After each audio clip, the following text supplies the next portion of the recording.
Teman-teman, kami akan menjelaskan terkait perilaku konsumen pendekatan kurva permintaan.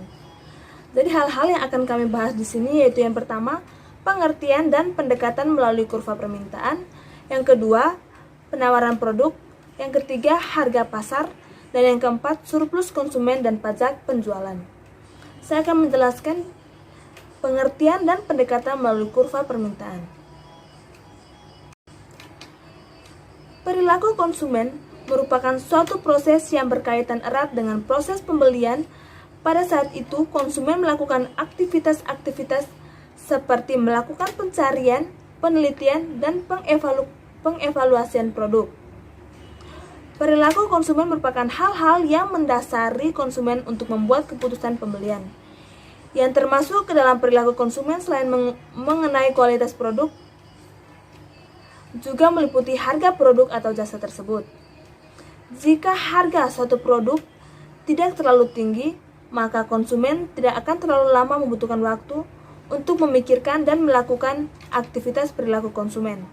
Namun, jika harga suatu barang atau jasa tersebut bisa dibilang tinggi atau mahal, maka konsumen tersebut akan memberikan efek lebih terhadap barang tersebut.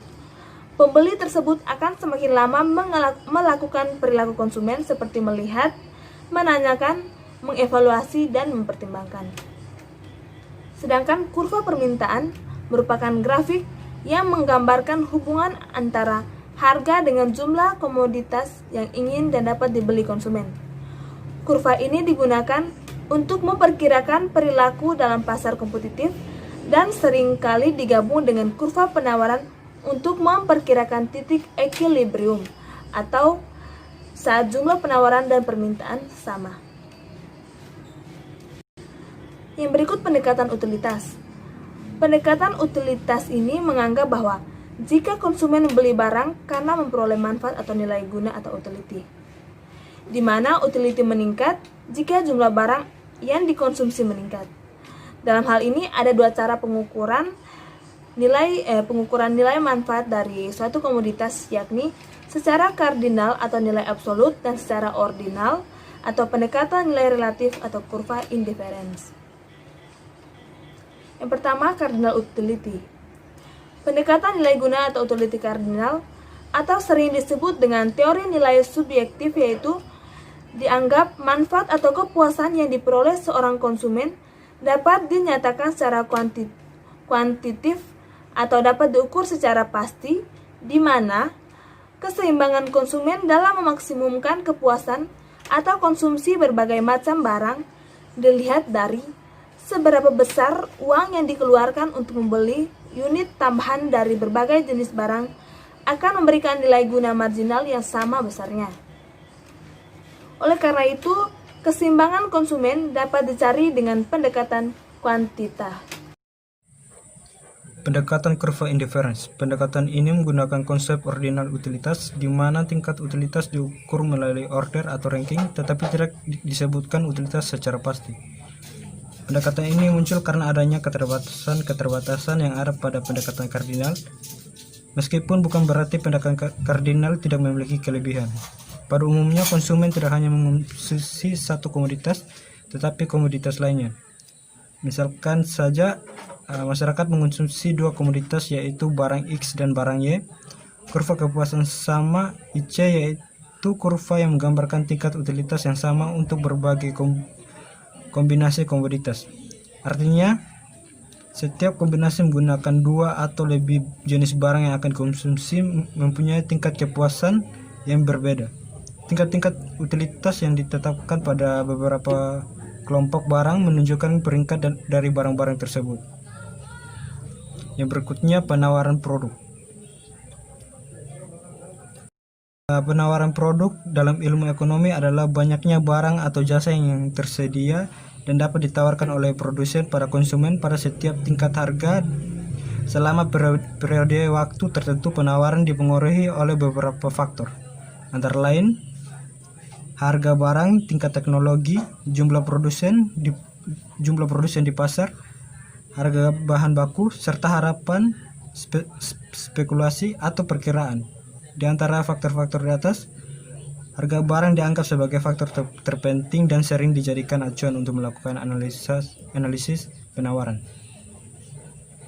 Harga berbanding lurus dengan jumlah penawaran. Jika harga tinggi, maka produsen akan berlomba-lomba menjajakan barangnya sehingga penawaran meningkat. Sementara itu, jika harga turun, maka produsen akan menunda penjualan atau menyimpan produk di gudang sehingga jumlah penawaran akan berkurang.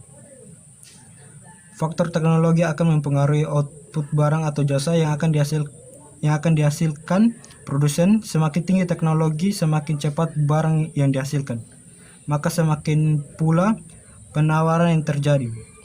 Harga-harga barang jadi, termasuk di antara harga barang baku, juga ikut mempengaruhi penawaran. Semakin mahal harga bahan baku, semakin mahal pula harga produk yang dihasilkan. Namun biasanya kenaikan harga bahan baku cenderung mengurangi keuntungan yang diterima oleh produsen, sehingga produsen akan mengurangi tingkat produksi dan mengurangi tingkat penawaran. Harga pasar. Harga pasar adalah harga yang disepakati oleh penjual dan pembeli setelah melalui proses tawar-menawar.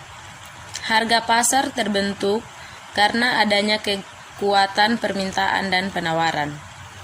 Permintaan dan penawaran akan berada dalam keseimbangan pada harga pasar bila jumlah yang diminta sama dengan jumlah yang ditawarkan. Singkat kata, harga pasar dapat terbentuk jika ada proses tawar-menawar antara penjual dan pembeli, serta ada kesepakatan harga ketika jumlah barang yang diminta sama dengan jumlah barang yang ditawarkan. Proses terbentuknya harga pasar. Proses harga pasar terbentuk karena adanya kekuatan permintaan dan penawaran. Permintaan dan penawaran akan berada dalam keseimbangan pada harga pasar jika jumlah yang diminta sama dengan jumlah yang ditawarkan. Surplus konsumen dan pajak penjualan. Surplus konsumen adalah manfaat yang dicapai konsumen ketika mereka dapat membeli barang atau jasa dengan harga yang lebih rendah dan dari jumlah maksimum yang bersedia mereka bayarkan. Surplus terjadi ketika konsumen akan membayar harga lebih tinggi dari harga pasar untuk suatu produk. Kaitan surplus konsumen dengan elastis harga dari permintaan. Surplus konsumen untuk suatu produk adalah 0 ketika permintaan atas produk itu elastis sempurna. Tetapi ketika permintaan benar-benar tidak elastis atau perfectly inelastic, surplus tidak terbatas karena perubahan harga produk tidak mempengaruhi permintaannya. Ini termasuk produk yang merupakan kebutuhan dasar seperti air dan minuman.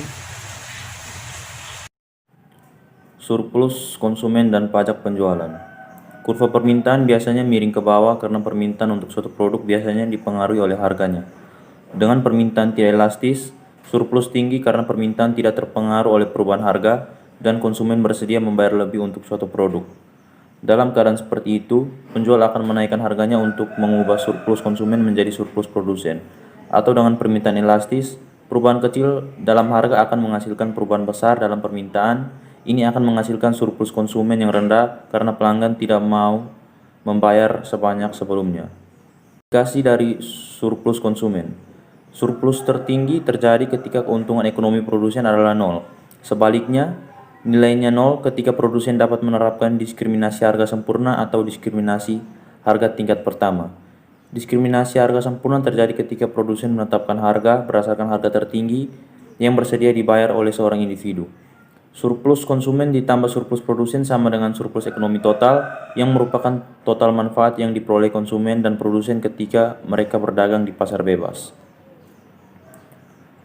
Pajak penjualan adalah pajak sebelum pajak pertambahan nilai atau PPN yang dipungut atas transaksi penjualannya. PPN dikenakan di tingkat pabrikan dan tidak sampai ke pengecer.